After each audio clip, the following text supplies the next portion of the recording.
Capítulo 24. Tú que me levantas de las puertas de la muerte para que publique todas tus alabanzas en las puertas de la hija de Sión. Salmo 9, 14, 15. Desapego al dinero. En este año 1913, no recuerdo en qué fecha, me pasó algo que tiene alguna enseñanza y por eso quiero referirlo. Después de retirada a mi pieza, inmediatamente después de apagar la luz, vi que se iluminaba lentamente un ángulo de la pieza. Tan luego como estuvo iluminada, apareció en el aire, pero contra la pared, un anciano, cuyas facciones puedo mirar con mucha claridad. Ahora mismo pudiera describirlo. Sudaba mucho y estaba pálido, los labios lívidos y muy delgados. Arrodillado en el aire, se fue acercando hasta el borde de mi cama. No me habló, pero me indicó, no sé cómo, que sufría mucho, y a la vez que me señalaba con la mano un sitio al lado de la cama. Comprendí que tenía algo allí y que era el motivo de sus sufrimientos. Me levanté y coloqué un papel como señal del sitio indicado por el anciano, el cual me miraba como aprobando lo que hacía. Luego le dije: mire, ya señalé y mañana buscaré lo que allí tiene, pero váyase pronto antes que me dé miedo. Con esto, la túnica blanca que vestía se puso más blanca y los labios tomaron el color natural, así como el grueso ordinario. Dejó de sudar y con semblante de agradecimiento, ya sin la amargura que antes mostraba, se fue levantando del mismo modo que bajó y por el mismo lado de la pieza desapareció. La pieza quedó como antes, en completa oscuridad. Encendí la luz y me fijé mejor el sitio para no confundirlo, contando los ladrillos que había de parte de la cama al sitio señalado por el viejecito. Por la mañana referí lo ocurrido a mi madre, quien al oír las señales del anciano me dijo que eran iguales a las que ella muy niña había conocido al bisabuelo de la dueña de la casa, muerto desde hacía más de 50 años. Al instante, todos los de la casa dijeron que debía haber allí un tesoro. Dos razones me hacían repugnable el buscarlo. La una, que en la moral conocía yo que lo que allí hubiera le correspondía a la dueña de la casa, que era la bisnieta del aparecido, y la otra, que no tenía deseo de dinero ni lo tuve nunca. En consecuencia, resolví referirle lo ocurrido a dicha señora.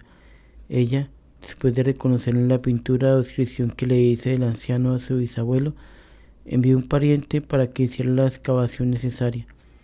Este joven, después de trabajar mucho, halló un rollo de papeles todos escritos, pero completamente borradas las letras.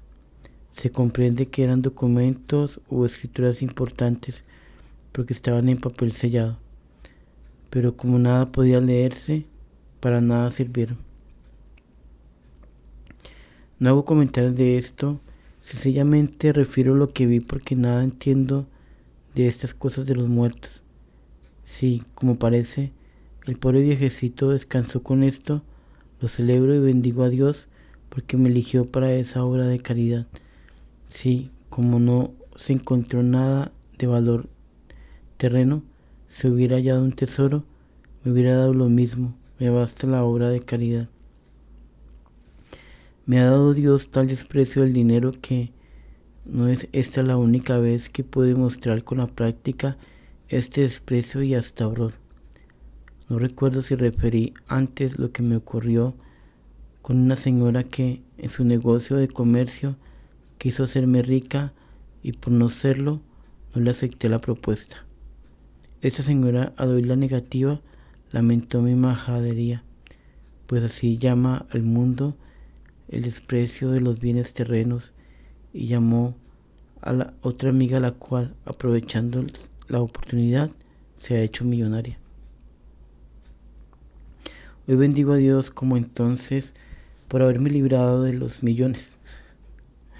Quizás con ellos no hubiera podido emprender la obra de los indios, porque en cuidar los millones me hubiera sentido sin tiempo de pensar en las almas de mis hermanos. Sé que esta conducta no me la aprobarían muchos, aun de los que más se empeñan en cumplir los consejos evangélicos, pero yo jamás me he arrepentido de ello y por el contrario he sido más feliz que la señora que con sus millones me ha confesado no haber tenido ni un solo día de felicidad. Quien dijo, bienaventurados los pobres, no se equivocó. Lo digo en voz alta delante de los adoradores del oro. Bendita pobreza, Madre de la Paz y Señora de muchas virtudes. Belén y la Asunción. El 15 de agosto me dio a conocer Dios los grandes goces de María en su Asunción gloriosa. Para recordar esta gracia escribí lo que sigue. Con luz muy clara comprendo hoy cómo los goces del Espíritu muertos reviven. Así los llenos de ternura de María en Belén revivieron con acrecentamiento incomprensible en este dichoso día de la Asunción, al volver a verse con su Hijo en el cielo. Fue como si entonces hubiera vuelto a nacerle su amado Hijo. Le nació en Belén, en la pobreza de un establo, y hoy le nace en el cielo, entre los ardones del amor perfecto. Los goces que da el mundo y la naturaleza mueren y jamás reviven. Los que da Dios y la gracia, aunque pasen, volveremos a encontrarlos en el abrazo eterno que Dios nos dará en la patria. Nadie que sirve a Dios lamenta lo transitorio de sus goces, porque volverá a hallarlos, así como María encontró los de Belén el día de su entronización en el cielo. Belén y la Asunción se encuentran y confunden en un mismo dichoso gozo. Son dos encuentros soberanos. La gratitud ilumina el uno y el otro con una misma clarísima luz. Un mismo perfume los embalsama. La mirra de Belén se convierte en delicioso perfume que acrecienta el de la Asunción. Tus hijos, Madre mía, quedamos invitados a participar de tus gozos. Es esta la prometida herencia materna. Bendita humillación. Casi no tenía día sin que una nueva humillación viniera a aliviarme un poco el peso de la pena interior que mantenía. Es natural en el modo de la bondad de Dios con las almas que mucho ama, darles a la vez que penas alivios. Pero las almas que elige para las penas interiores de su gloria, como he dado en llamar estas, que me han torturado y que no se alivian con lo que llamamos descanso aquí, en el lenguaje ordinario, les da humillaciones, dificultades y dolores como alivio. Y verdaderamente es providencial esto, porque sin estas cosas, la necesidad de sufrir que produce el ver a Dios desconocido, ultrajado y blasfemado, haría morir a cualquiera. Si Dios de tiempo en tiempo no enviara la persecución, la humillación y el dolor físico o moral, únicos lenitivos de estas amarguras. Es esta verdad, Padre mío, una de las que no llegan a conocerse sino por la experiencia. No sé si alguna vez he tropezado en los libros con este conocimiento, pero sí lo he leído. No lo he comprendido hasta que la experiencia me lo ha hecho palpar. No concibo sin un auxilio extraordinario cómo pueda un alma con estas amarguras, sin el lenitivo de otros dolores de calidad inferior a mi modo de entender. Tampoco sé que haya habido almas a quienes el Señor haya privado de estos lenitivos después de hacerlas pasar por las agonías de su gloria menospreciada o ultrajada. Por mí, sé decir que los dolores y humillaciones me han servido para no morir de pena. 19 de agosto del año que vengo refiriéndome, después de una avenida de humillaciones, escribí esto. Bendita humillación, Dios mío, ella alivia mi alma, porque si tu nombre es desconocido, el reposo, la paz y la tranquilidad me son insoportables. Tu nombre blasfemado y el mío honrado. Dios mío, eso no lo sufre el corazón. En cada humillación veo, Dios mío, vuestro índice soberano, mostrándome el último lugar como mi centro propio. Me dicen ese lenguaje que solo entiende el que ama. Baja, colócate debajo de todos, disminuye tú para que yo crezca y mi gloria ultrajada recobre en tu alma su lugar.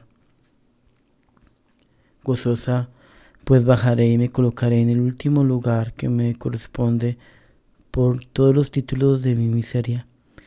Vuestra gloria suba sobre mis despojos y álcese hermosa como soberana. No se me oculte jamás vuestro dedo mostrándome mi lugar en lo más bajo. Allí descansaré en el goce de vuestra grandeza. Mi lámpara nocturna.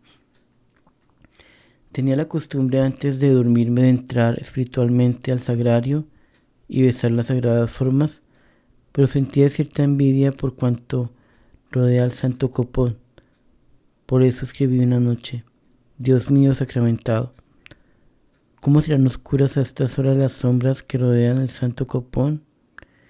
Envío esas sombras y las detesto a la vez. Son tus compañeras de la noche y en ese sentido excitan mi envidia.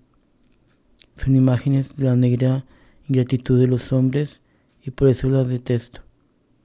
En lugar de esas sombras es mío.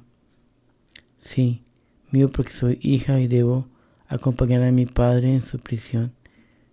Mi espíritu en esta hora vuela a ocupar su lugar. Dejadme siempre solitarias, déjame pasar hasta acercarme al santo copón, de modo que mis labios puedan posarse en él y darle muchos besos de amor y de dolor. Y como vosotras, oh sombras, huid de la luz, yo encenderé mi corazón en vivas llamas de amor, para arrojaros a la lumbre de este corazón encendido, iluminar hasta los últimos rincones de esta prisión, y así yo sola quedaré con el Dios de mi alma. Lo que pase después no sabré decirlo, Dios mío.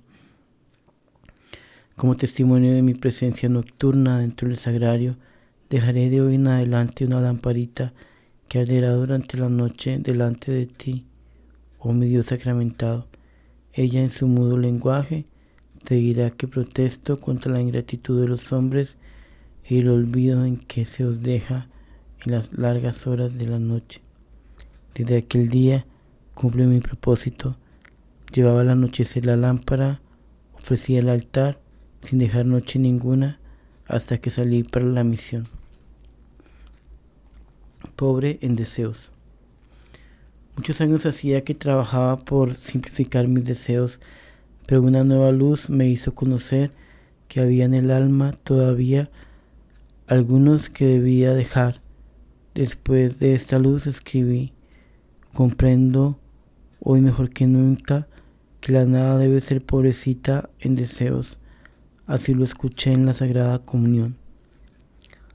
Cercenaré pues a mi corazón los deseos hasta que se simplifique, de modo que llegue a ser pobrecito, lo que tanto deseo con relación al color de la Inmaculada en el hábito que hayan de llevar las misioneras y que debe cambiarse por el color carmelita, lo abandonaré. No lo admitiré ya más en forma de deseo, y como la nada nada pide, tampoco les pondré este deseo al Padre Luis. La nada es pobrecita en deseos. Cuánta dicha el día en que, destruidos todos los que hasta aquí he tenido, no queden en mi corazón sino los rapidísimos, reposadísimos y sapientísimos del Sagrado Corazón de Jesús. Él tiene derecho a desear porque es todo. Yo no lo tengo porque soy nada. Abrazada a la cruz. Dificultades causadas por la persecución de algunas personas hicieron que me pareciera casi imposible seguir trabajando en Medellín mientras se realizaba la obra de los indios. Por un momento me cupo la idea de irme a Frontino aceptando la propuesta que habían hecho los padres de familia de allí, de que me fuera a establecerles un colegio y trabajar allí hasta que sonara la hora de la obra. Al día siguiente, corrida de mi cobardía, escribí: Dios mío, rodeada de dificultades para trabajar continuamente aquí, los pocos meses que me faltan para ir a mi destino, me habéis favorecido en humillaciones sin número. Gracias, Dios mío. Ayer quise huir de estas cruces y para ello vine a Frontino a trabajar en mejores condiciones. Cuánto dolor. No me sorprendo, sin embargo, porque eso soy yo. Después de tanto anhelar la cruz, ¿quiero huir de ella? Si la cruz es mi único anhelo, ¿qué es esto? Bien veo que no soy yo la dueña de las gracias. Oye, pues, Señor, si por otra cosa no comprendo que vuestra voluntad es que me retire de aquí, dejando el puesto a los que me persiguen, aquí permaneceré abrazada a la cruz y humillada cual lo merezco. La carne que ponen en prensa y luego la dejan en salmuera para que se suavice el gusto de su dueño, no se hace remisa. Del mismo modo, yo estaré en la salmuera de la persecución hasta que vos, soberano guisador, digas que tengo el buen sabor que deseas. El ser de María se forma en mí. El 31 de agosto recibí una gracia extraordinaria, quizás como fruto del reconocimiento de dolores de aquellos días. No me parece fácil hacerme comprender por ser de naturaleza muy diferente, pero diré, reverendo Padre, lo que pueda. En mi oración de la noche ya retirada sucedió lo que quiero referir. No me doy cuenta de sobre qué pensaba o oraba. Solo sé con absoluta certeza que de pronto no estuve en mí, como que me aniquilé sin sufrir, sin ser, mi ser como que se acabó. No sé si al exterior se notaría nada, porque estaba sola, pero me perdí por aniquilamiento del ser. No me parece que haya sido como otras veces, cuando uno se pierde, como de arrebato de los sentidos. No, esto fue de otro modo de perderse, que lo llamo por aniquilamiento. Me acabé, digo, pero sentí después de un rato de pérdida que el ser de María se iba formando en mi lugar. Ahora mismo me estremezco al pensarlo y hace buenos años María se iba formando en mí. ¿De qué modo? No sabré decirlo. Así formado el ser de María en mí y sin ser yo, vi de un modo claro que se había salvado un joven disoluto de Medellín que de niño fue mi discípulo y que expiró en algún momento. Vi que él se había salvado por un esfuerzo de caridad muy íntima de María y me fue dado a conocer que con ese mismo esfuerzo de misericordia me salvaría a mí, sin que el mayor número de pecados de José Restrepo, así se llamaba el joven, pero le decían José Polito, impidiera que un mismo acto nos envolviera a los dos, salvándonos. De la misma manera que el manto de María puede abrigar a una persona sana y a la vez a una enferma.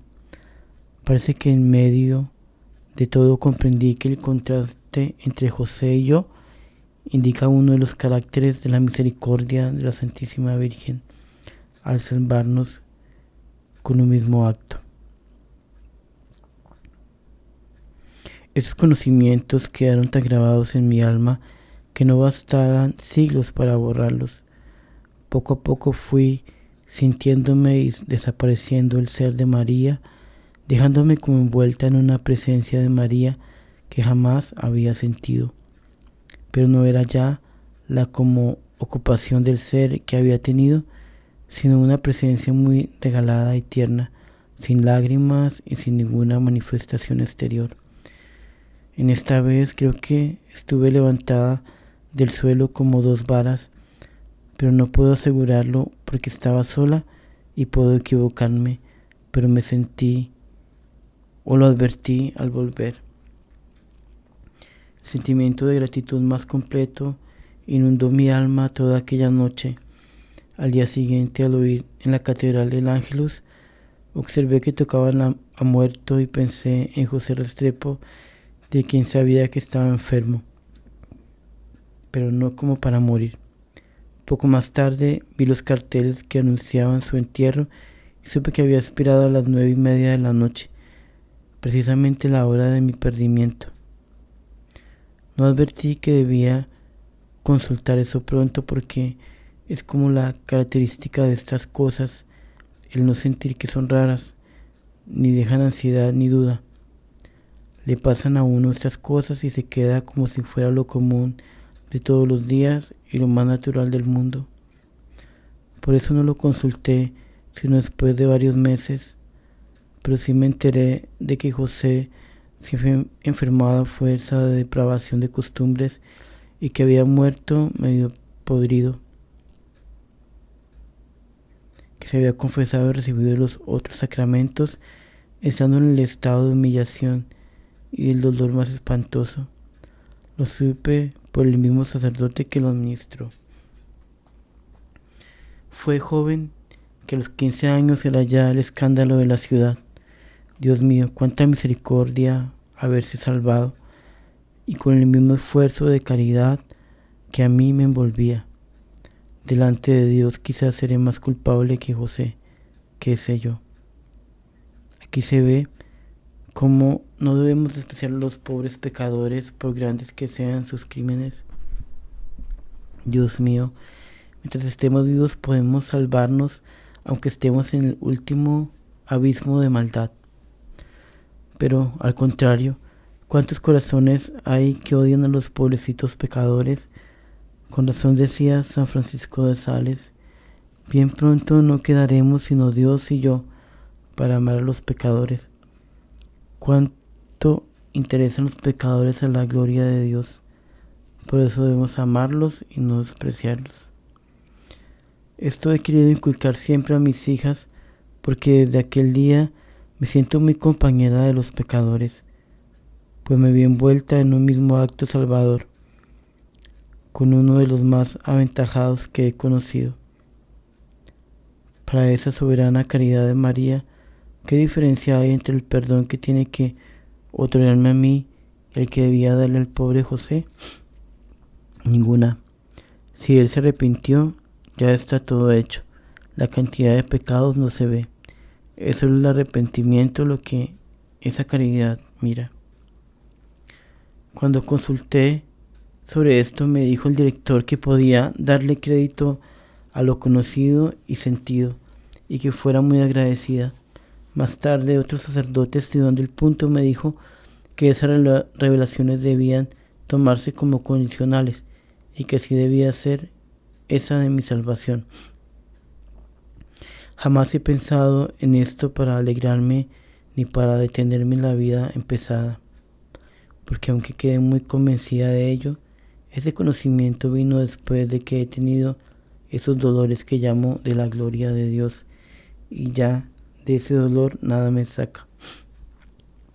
Además, mi confianza de salvarme era desde hacía mucho tiempo como una consecuencia del conocimiento que Dios me había dado de mi suprema miseria y de sus grandezas.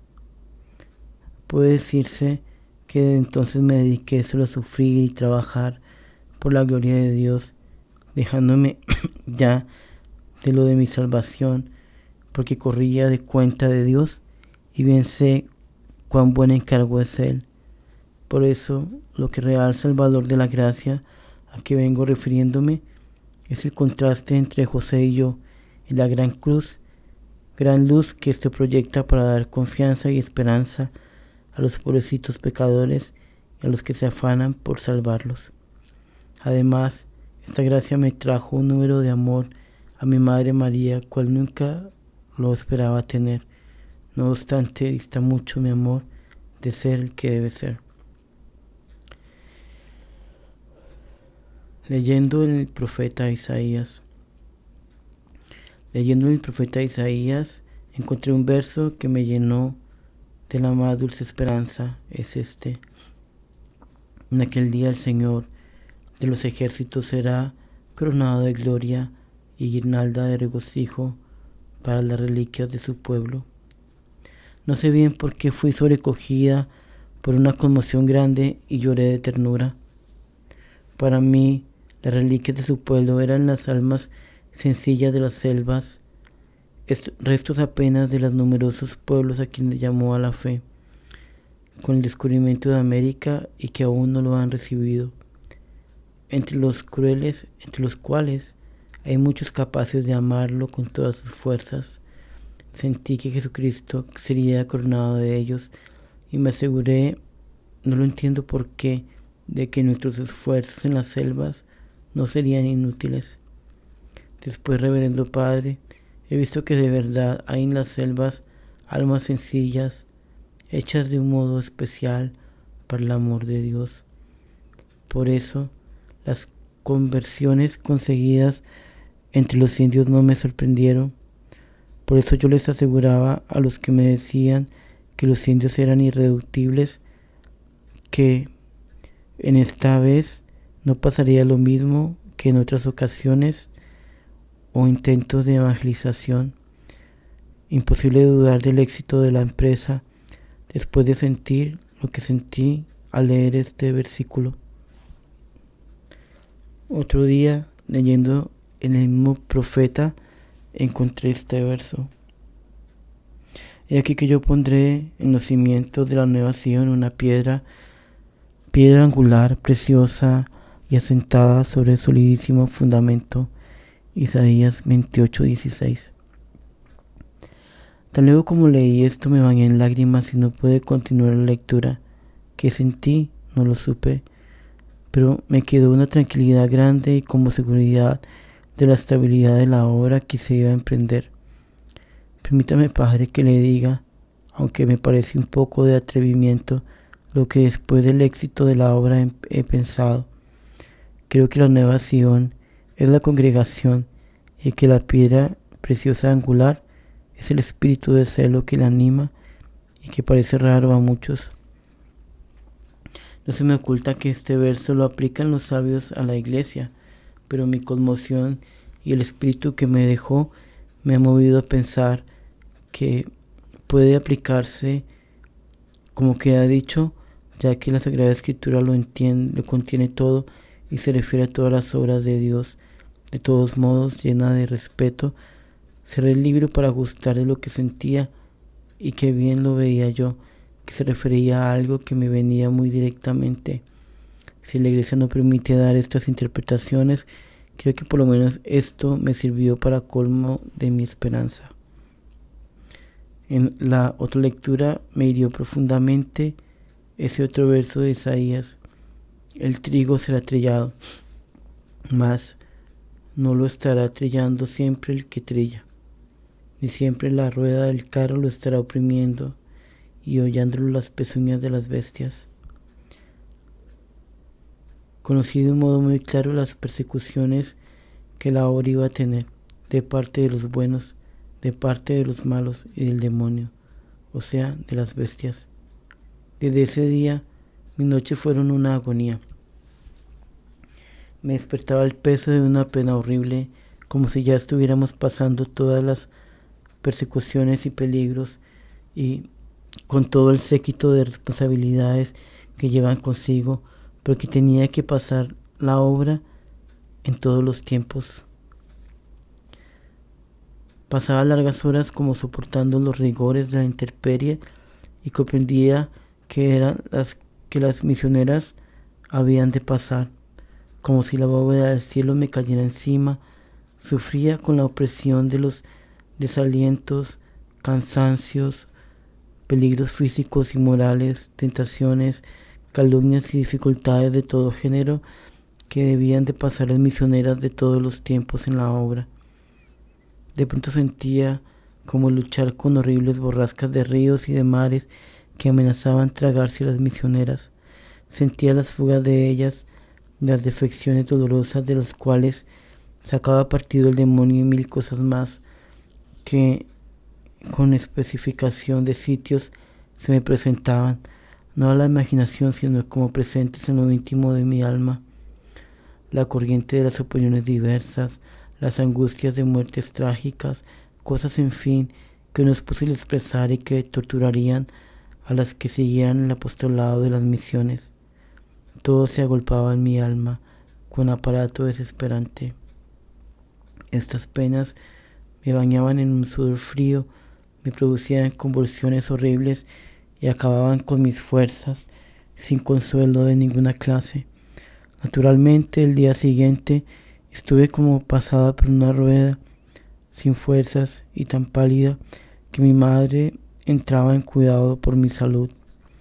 Así pasé los últimos tiempos de preparación.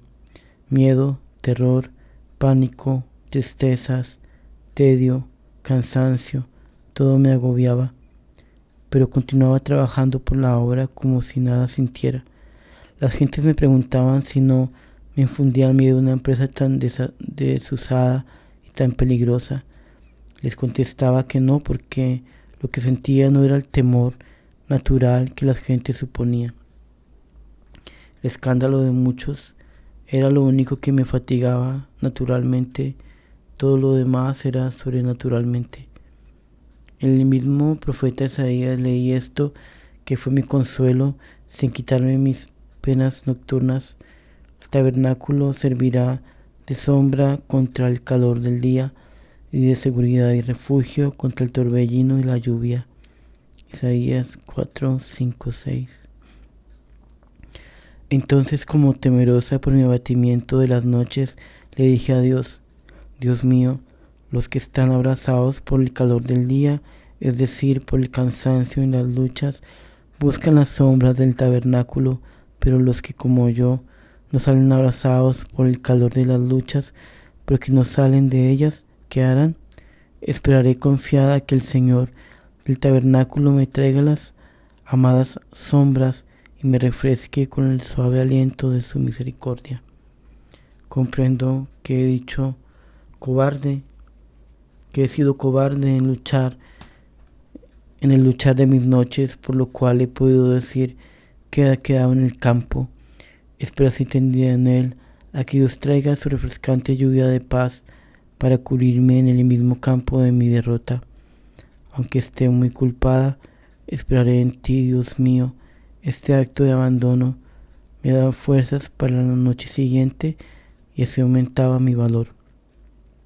Más adelante dice Isaías: y este varón será como un lugar de refugio para guardarse del viento y guarecerse de las lluvias y tempestades, como arroyo de frescas aguas en tiempo de sequía, y como la sombra de una alta peña en medio de un ardiente páramo.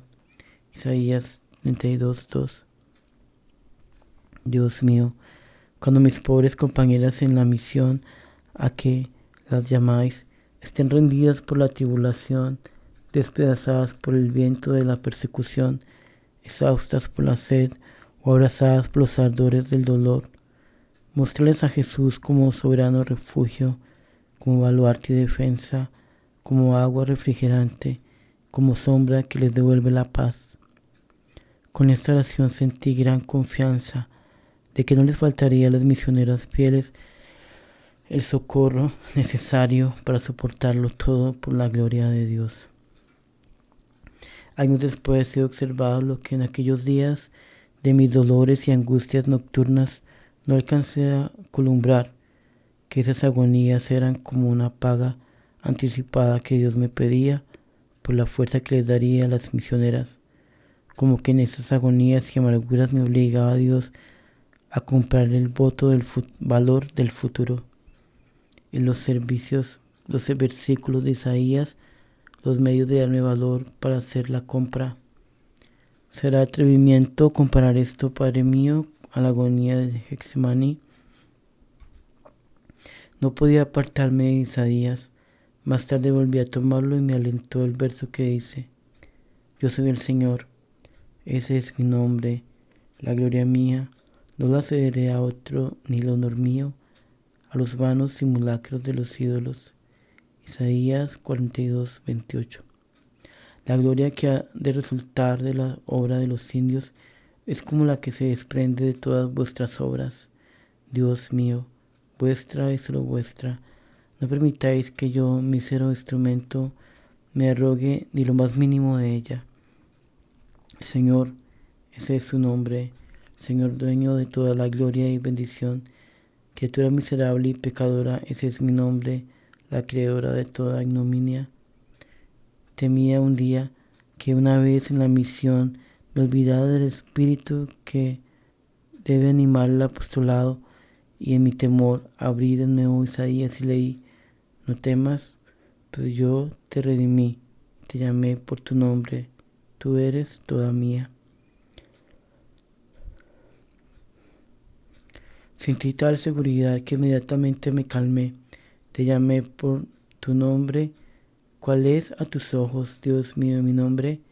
El nombre y el destino de tus hijos suelen tener relaciones misteriosas. ¿Cuál es pues mi nombre? Destinada a esperar sin cansancio, ¿me llamaré esperanza? Veo tanto mi miseria que pienso que me llamo nada. Esa es mi nombre, la nada que espera. Volví a leer y encontré: dámelos, diré al septentrión y al mediodía, dámelos, no los retengas. Tráeme a mis hijos de sus remotos climas y a mis hijas del cabo del mundo. En este verso encontré mi oración favorita. Tráeme a los infieles de sus remotos climas y a mis hijas las misioneras del cabo del mundo. Me pareció esto como una revelación y todavía hago esta oración, confiada en que no han de faltar infieles ni misioneras, aunque tengan que ir a remotos climas y vengan del cabo del mundo las operarias de la salvación de ellos. ¿No observa, Padre, que todo contribuía maravillosamente a esforzarme y que el profeta Isaías escribió para mí? Si me envías, Señor, las misioneras, cuando cansada de las luchas que ahora como proféticamente siento, me olvide del sacrificio íntimo y del espíritu que me das, me esforzaré con estas palabras de Isaías. Vuestras calendas y solemnidades son odiosas a mi alma, las tengo aborrecidas, cansado estoy de aguantarlas. Nada es, Dios mío, la obra que no lleva el espíritu. Si las obras solas te agradan, ya podríamos decir que las máquinas te sirven y te servirán con mayores ventajas que nosotras. Por eso prometo trabajar por conservar el espíritu que me inspiras. Un día que el peso de mis pecados me acosaba, volví a la mina, es decir, a Isaías, y encontré: yo soy, no obstante, yo soy el que perdono tus pecados por amor de mí mismo, y no me volveré a acordar de tus iniquidades. No alcanzaba la pobre mente humana a comprender el abismo de misericordia que encierra estas palabras. ¿Habrá algo más dulce? Solamente la eternidad es suficiente para gustar la suavidad que destilan en el alma pecadora. Después del pecado se siente tanta imposibilidad de olvidarlo. Es tanta la miseria que trae el alma que parece imposible que Dios diga: yo no me acordaré más de tus iniquidades. Sin embargo, es una verdad, no se volverá a acordar de ellos. Lo asegura su misma palabra. Solo el que es infinito puede perdonar tan infinitamente. El recuerdo de mis caídas será ya menos amargo, porque cuento con el olvido de Dios.